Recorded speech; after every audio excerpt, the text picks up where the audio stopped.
Hello friends, welcome back. I am Vivek Singhal from tradingwithvivek.com। और आज की इस वीडियो में हम बात करने वाले हैं ग्लैंड फार्मा के बारे में।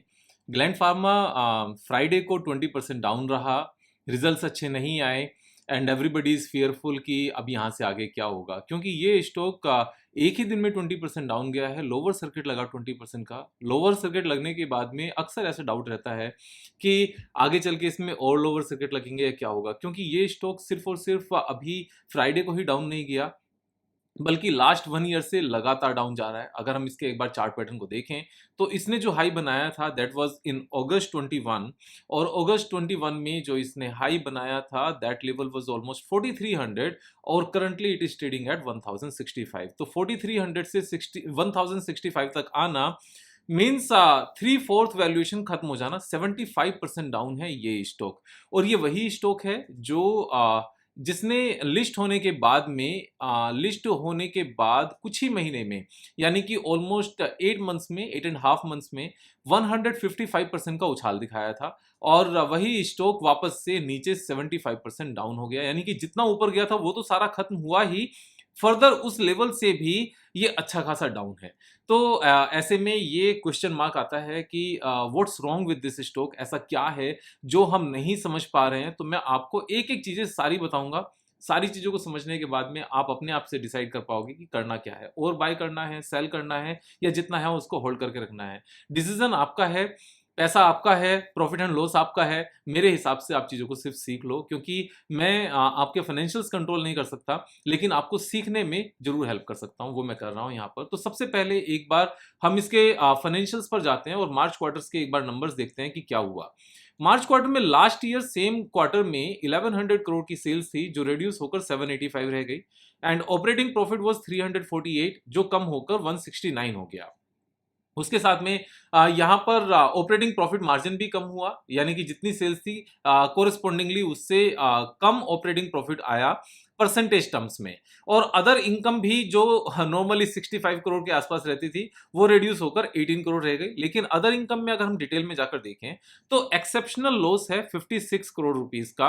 अदरवाइज जो नॉर्मल इनकम होती है वो उतनी ज्यादा डाउन नहीं है। तो ये एक्सेप्शनल लॉस होने की वजह से अदर इनकम हमारी माइनस में हो गई। तो यहाँ पर सब कुछ गलत हुआ इस तरीके से। जो टैक्सेशन 25% रहता था वो भी 29% हो गया। यानी कि आप ऊपर से लेकर नीचे तक अगर देखोगे तो सेल्स कम हुई, ऑपरेटिंग प्रॉफिट मार्जिन कम हुआ, और यहां पर एक्सेप्शनल लॉस भी आया। अदर जो नॉर्मल इनकम होती थी वो भी 60 करोड़ के कंपैरिजन में कम होकर 40 करोड़ रह गई। जो टैक्सेशन 25 करोड़ होता था वो भी 29% बढ़कर हो गया। यानी कि सब कुछ बेकार हुआ इस कंपनी के साथ में इस क्वार्टर में, जितना कुछ भी हो सकता था। लेकिन उसके बावजूद भी कंपनी ने 79 करोड़ रुपीस का प्रॉफिट ही पोस्ट किया। कंपनी लॉस में नहीं गई। जिस कंपनी के साथ इस क्वार्टर में सब कुछ ही सारे नंबर ही बेकार हो, उसके बावजूद भी अगर प्रॉफिट है, तो हम अगर ये सारे एक एक करके सारे रीजंस को समझ लें कि कौन कौन से रीजंस हैं, किसकी वजह से ये सारी फिगर्स कम हुई हैं, तो हमें ये चीजें समझ में आ पाएंगी। सबसे पहली बात, हम रेवेन्यू पर जाते हैं कि रेवेन्यू क्यों कम हुई। जो 1100 करोड़ की रेवेन्यू थी वो 785 करोड़ की क्यों रह गई। इससे पहले एक बार समझते हैं कि इस कंपनी का ट्रैक रिकॉर्ड क्या है। अगर हम प्रॉफिट एंड लॉस स्टेटमेंट में चले जाएं तो हमें नजर आएगा this company is a great company showing growth every year. 2012 से लेकर अभी तक लास्ट 10 इयर्स में कभी भी ऐसा नहीं हुआ कि कंपनी की सेल्स कम हुई हो। 527 से 755, 991, 994 ये दोनों सेम रही, लेकिन फिर भी 3 करोड़ इंक्रीज ही हुई, कम नहीं हुई। 1348, 1479, 1620, 2026, 100, 3400, 4400 सिर्फ इस साल में कमी आई है। और इस साल में भी जो सबसे बड़ी कमी आई है वो लास्ट के 2 क्वार्टर्स में आई है। उससे पहले ऐसी सिचुएशन नहीं थी। ये साल लगभग ऐसा ही गया है। यहाँ पर सेल्स में कमी आई है। अब सेल्स की कमी को समझने के लिए हमने क्या करना है, एक बार हमने क्वार्टरली रिजल्ट्स, जो यहाँ पर नीचे क्वार्टरली रिजल्ट्स पोस्ट किए हुए हैं, इसी को ओपन किया। ये 55 पेजेस की पूरी रिपोर्ट है। इसी में एक पर्टिकुलर हम नीचे पेज पर गए। This page number is 18। आप ओपन करके अपने एंड पर भी सर्च कर सकते हो। यहां इन्होंने मेंशन किया हुआ है रीजंस को। Revenue from operations during quarter has decline 29% compare to corresponding quarter of the previous year, जिसको ईयर ऑन ईयर कहते हैं। यानी कि मार्च 2022 के नंबर से कंपेयर करें अगर अभी को, तो 29% की यहां पर डी ग्रोथ है, डिक्लाइन हुई है। उसके रीजंस क्या हैं? उसका रीजन इन्होंने सबसे पहले मेंशन किया है, production line shut down in Q4 यानी कि इसी क्वार्टर में जिस क्वार्टर के रिजल्ट्स आए हैं, ड्यू टू लाइन अपग्रेडेशन, यहां पर लाइन अपग्रेड होने की वजह से ये चीजें हुई हैं। जो लाइन अपग्रेड है उसमें वो कौन लाइन अपग्रेड में कर क्या रहे हैं, नीचे इन्होंने और दोबारा से इसको एक्सप्लेन किया है। Penem production line shut down, upgrade किया है, शट डाउन किया है अपग्रेड करने के लिए as part of capacity expansion plan. अब आप इस बात को समझो, यहां पर कैपेसिटी को एक्सपेंड करने के लिए जो एग्जिस्टिंग लाइन है, एग्जिस्टिंग प्रोडक्शन लाइन है, उसको शट डाउन करना पड़ा। क्योंकि अगर एक कमरे को बड़ा कमरा बनाना है तो पहले उस कमरे को तोड़ना पड़ेगा, इस कमरे में जो कुछ भी काम होता था उसको स्टॉप करना पड़ेगा, तब उसको कमरे को बड़ा करेंगे और जो काम पहले होता था, सपोज 100 पॉइंट्स का पहले काम होता था, अभी 150 पॉइंट्स का कर पाएंगे। लेकिन 150 पॉइंट्स का करने के लिए, 100 पॉइंट्स से 150 पॉइंट्स का करने के लिए पहले इस 100 पॉइंट्स को रोकना पड़ेगा। यही रोकने की वजह से क्वार्टर्स की सेल्स में कमी आई है। ये बड़ा सिंपल सा रीजन है, यानी कि ये सेल्स की कमी कुछ अच्छा होने के लिए आई है, सेल्स के और इंक्रीज होने के लिए आई है, सेल्स के बेकार होने की वजह से नहीं आई, और कोई रीजन नहीं है। तो ये चीज हमें समझ में आ गई। अब सेकंड पॉइंट हम जाते हैं, यहां पर मैं पॉइंट बाय पॉइंट आपको सारी चीजें यहां पर समझाने वाला हूं। सेकंड पॉइंट है हमारा ऑपरेटिंग प्रॉफिट मार्जिन कम हो गया, 32% से कम होकर 22%। ऐसा क्यों हुआ? ऐसा होने के लिए बड़ा सिंपल सा रीजन है, आप ध्यान से समझना। जो खर्चे होते हैं वो दो तरह के खर्चे होते हैं। एक खर्चा वो होता है जो रॉ मेटेरियल का होता है, यानी कि जो वेरिएबल होता है, जितना सेल्स होगा उसी हिसाब से प्रोडक्शन होगी, और जितनी प्रोडक्शन होगी उसी हिसाब से रॉ मेटेरियल कंज्यूम होगा। तो अगर सेल्स कम होगी, प्रोडक्शन कम करेंगे, प्रोडक्शन कम करेंगे तो रॉ मेटेरियल भी कम कंज्यूम होगा। इसको वेरिएबल एक्सपेंस कहते हैं, जो वेरी करते हैं सेल्स के साथ। दूसरा खर्चा होता है जो फिक्स होता है। अब अगर मान लो किसी एक पर्टिकुलर लाइन की यहां पर अपग्रेड करने के लिए उसको कम कर दिया गया, बंद कर दिया गया, शटडाउन कर दिया गया, तो ऐसा तो है नहीं उन वर्कर्स की सैलरी नहीं देंगे, ऐसा नहीं है सीईओ सैलरी नहीं लेगा, ऐसा नहीं है मार्केटिंग ऑफिसर सैलरी नहीं लेंगे, या एचआर सैलरी नहीं लेगा, या जो लाइन पर काम करते हैं उनको सैलरी नहीं मिलेगी। सबको सैलरी मिलेगी।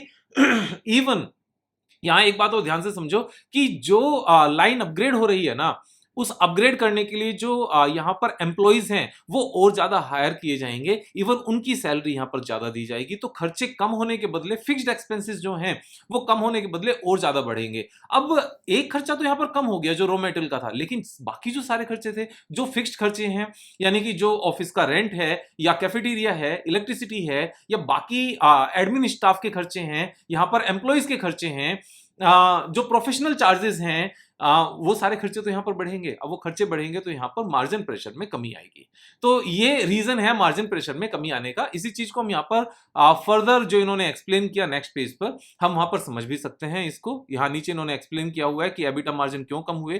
Company has reported EBITDA of 1024 crore rupees, millions में नंबर्स हैं, as compare to 1510 crore rupees. तो ये डिक्रीज क्यों हुआ? डिक्रीज होने का रीजन है एनर्जी कॉस्ट बढ़ गई 31% से, एम्प्लॉइज कॉस्ट बढ़ गई 19% से, और जो अदर खर्चे हैं मर्जर एंड एक्विजिशन के, प्रोफेशनल चार्जेस के, वो बढ़ गए। अब यहां पर एम्प्लॉइज कॉस्ट क्यों बढ़ी? यहां साफ साफ लिखा है largely due to additional head count to support the new production line. मैं ये चीज सिर्फ और सिर्फ आज की इस वीडियो में नहीं बता रहा हूं, इस बात को मैं पिछली बहुत सारी वीडियोस में कंटिन्यूअसली बता चुका हूं कि जब भी किसी कंपनी में एक्सपेंशन हो रहा होता है तो उसके मार्जिन कम हो जाते हैं। क्यों? क्योंकि यहां पर एम्प्लॉइज के खर्चे बढ़ते हैं, स्टाफ के खर्चे बढ़ते हैं, और इन स्टाफ के खर्चे बढ़ने से सेल्स अभी बढ़ी नहीं होती, बल्कि सेल्स कम हो जाती है, क्योंकि जो सारा ध्यान है वो प्रोडक्शन लाइन को बढ़ाने पर चला जाता है। सेल्स कम हो जाती है क्योंकि बहुत सारी करंट की प्रोडक्शन लाइन यहाँ डिस्टर्ब होती है, जिसकी वजह से वॉल्यूम का प्रोडक्शन ही कम होता है। यहां पर मार्जिन होने के रीजंस ये हैं। अब यहां थर्ड पॉइंट पर जाते हैं। थर्ड पॉइंट क्या है कि यहां एक्सेप्शनल लॉस क्या है, ये 56 करोड़ का। तो इन्होंने इस बात को भी यहां मेंशन किया हुआ है, एक्सेप्शनल लॉस को इन्होंने मेंशन किया था कि एक इनका कोई यूएस बेस्ड कंपनी थी, मैं यहां पर डिटेल शायद ऊपर नीचे करके मिस कर गया, लेकिन आ जाएगी वो डिटेल, आप मैं सर्च कर लेना यहाँ पर। तो मैं आपको रीजन बता देता हूँ। इनका एक यूएस बेस्ड कोई क्लाइंट है, उस यूएस बेस्ड क्लाइंट ने बैंकरप्टेसी के लिए वहां पर दिवालिया घोषित होने के लिए फाइल किया, तो जो उससे 56 करोड़ रुपीज आने थे वो 56 करोड़ रुपीज अब नहीं आएंगे। तो ये वन टाइम एक्सपेंस ऑफ है, इसका इन्होंने प्रोविजन बनाया, जिसकी वजह से ये सब कुछ हुआ। अब ये वन टाइम है, ऐसा कभी भी हो सकता है, ऐसा नहीं है कि अब ये अगले साल भी आएगा, अगले क्वार्टर में भी आएगा, ऐसा नहीं है। अब हम आगे चलते हैं। आगे चल के हम यहाँ पर ये देखते हैं कि अदर नॉर्मल इनकम कैसे कम हुई। बड़ा मुश्किल है कहना, उसके लिए बहुत ज्यादा डिटेल में पढ़ना पड़ेगा। जो डेप्रिसिएशन है लास्ट ईयर में सेम क्वार्टर में 31 करोड़ था, वो बढ़कर 38 करोड़ हो गया। ये बड़ा सिंपल सा रीजन है, प्रोडक्शन लाइन बढ़ेगी, नया कैपिटल एक्सपेंडिचर आएगा, जितना ज्यादा फिक्स्ड एसेट्स होगा उतना ज्यादा यहाँ पर डेप्रिसिएशन होगा।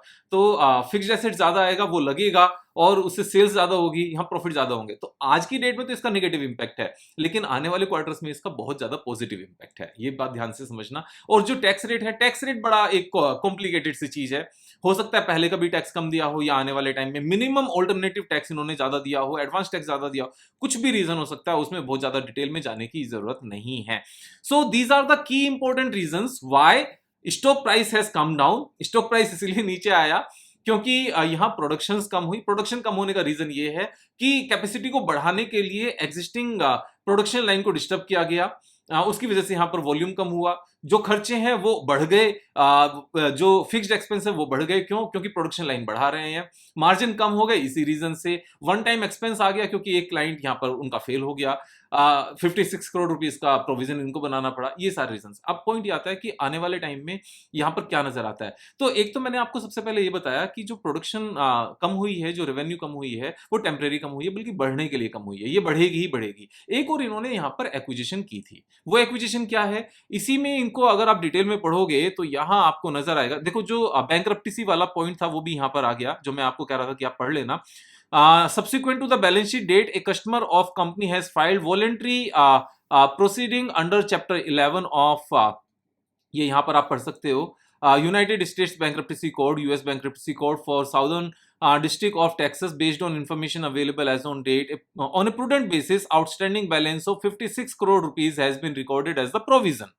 तो ये वन टाइम है, this being one of instances of in the company's historical collection trend of financial assets has been disclosed as the exceptional item. तो यहां साफ साफ लिखा है। एक जो नेक्स्ट पॉइंट है, company has through its wholly owned subsidiary Gland Pharma international PT limited, Gland Pharma Singapore, has entered into a put option agreement to acquire 100% issued capital of फिक्सन सास फ्रांस। यानी कि जो ब्रांड है, जो बिजनेस है, दैट इज सेनेक्सी, इसको परचेज करने के लिए 100% इन्होंने, और यहां पर आगे इन्होंने बताया भी है कि इन्होंने पूरी पेमेंट कर दी है, और they have paid an amount of euro 114 million dollar. 114 million dollar is almost more than 1000 crore rupees. तो ये इन्होंने यहां पर खबर छापी है, दी है डिटेल। और इसकी पहले भी खबर आई थी, अगर आप इसको यूट्यूब पर गूगल पर सर्च करोगे और गूगल पर सर्च करके आप इसको रीड करोगे, Gland Pharma acquires French CDMO Cenexi for 120 million euro, not dollar, million euro, 100% equity purchase करने के लिए। और इसकी जो सेल्स है करंट ईयर 2021 जो कंप्लीट हुआ था उस टाइम पर जब ये न्यूज आई थी, इनकी जो सेल्स है दैट इज 184 मिलियन यूरो। अब 184 मिलियन यूरो कितना होता है, मैं इसके लिए आपको एक चीज बता देता हूं। यहां पर यूरो आईएनआर हम अगर देखने लगे तो इसका जो प्राइस है दैट इज 90 यूरो का, जो आज की डेट में प्राइस है दैट इज 89.51, यानी कि 90। और 184 को अगर हम यहां पर मल्टीप्लाई करने लगे, 184 मिलियन यानी कि 1.84 करोड़ यूरो मल्टीप्लाई बाय 90, तो ये हमारी आती है 1656 करोड़ रुपीस की रेवेन्यू थी 21 में। अब इस बात को ध्यान से समझना, 1656 यानी कि इसका एक्विजिशन कर चुके हैं, पेमेंट कर चुके हैं। अब जो टोटल मिलाकर रेवेन्यू है उसमें सीधा सीधा 1600 करोड़ रुपीस की रेवेन्यू तो यहां पर ये ऐसे ऐड हो जाएगी, जो कंसोलिडेटेड रिजल्ट्स होंगे आने वाले टाइम में, क्योंकि इसकी पेमेंट हो चुकी है, एक्विजिशन हो चुका है। तो 1000 करोड़ रुपीस की पेमेंट की 1600 करोड़ रुपीस की यहाँ पर रेवेन्यू इसमें ऐड हो जाएगी, जिसकी वजह से प्रॉफिटेबिलिटी बढ़ेगी। अब बात ये आती है 1000 करोड़ रुपीस पे करने के लिए कहां से आएंगे। इनके पास पैसे की कमी नहीं है। अदर एसेट्स में जाकर देखो तो जो कैश है ना, दैट इज 3771 करोड़ रुपीस, यानी कि 1000 करोड़ की पेमेंट करने के बाद भी 2700 करोड़ रुपीस बचे हैं। आप इस बात को ध्यान से समझना। ये जो 3771 करोड़ रुपीस मार्च के नंबर्स हैं, इन्होंने पेमेंट बाद में की है, अप्रैल मंथ में, तो इसलिए यहां पर ये डिडक्ट नहीं हुआ। नेक्स्ट क्वार्टर में, नेक्स्ट क्वार्टर के रिजल्ट जब आएंगे उसमें ये अमाउंट कम होती हुई आपको नजर भी आएगी। इवन 1000 करोड़ रुपीस की पेमेंट करने के बाद भी 2700 करोड़ रुपीस और भी बचे हैं। कंपनी से प्रॉफिट मेकिंग कंपनी, और इन सब के यहां पर करंट में कैपेसिटी एक्सपेंड होने से और कंपनी के एक्वायर करने से, सेनेक्सी के एक्वायर करने से जो रेवेन्यू है ये 6000 करोड़ के आसपास पहुंच जाएगी सीधी, क्योंकि विदाउट एक्विजिशन जो लास्ट ईयर इनकी रेवेन्यू थी कंपनी की दैट वाज 4400 करोड़, इसमें 1600 करोड़ ऐड करेंगे 6000 करोड़ हो जाती है। और जो यहाँ पर कैपेसिटी एक्सपेंशन कंपनी खुद कर रही है यहाँ पर लगातार, जो आप देख सकते हो कि 954 करोड़ रुपीस की यहाँ पर फिक्स्ड एसेट्स थी, इंक्रीज होकर 1571 हो गई और अभी भी सीडब्ल्यूआईपी में है। इन सब के चलते क्या होगा, इन सब के चलते यहाँ पर सेल्स और ज्यादा ग्रो होगी। तो विवेक भाई जब सब कुछ इतना अच्छा है तो ये शेयर गिर क्यों रहा है? देखो कोई भी शेयर अगर हम इस तरीके से देखें तो सबसे पहले ये देखते हैं कि ग्लैंड फार्मा लिस्ट हुआ था, लिस्ट होने के बाद में शेयर को बहुत सारी बार एक स्पीड से बढ़ाया जाता है जिससे जिन लोगों ने बाय किया हुआ था वो उसको ऊपर निकाल सकें। अपना माल निकालने के बाद में जनरली शेयर नीचे आने लगता है और लिस्टिंग प्राइस तक पहुंच जाना किसी भी शेयर प्राइस का अपना माल निकालने के बाद में वो आम बात है। उसके बाद में और नीचे आना, ये बहुत ज्यादा उसके बाद नीचे नहीं आया है, ऐसा कुछ नहीं हुआ।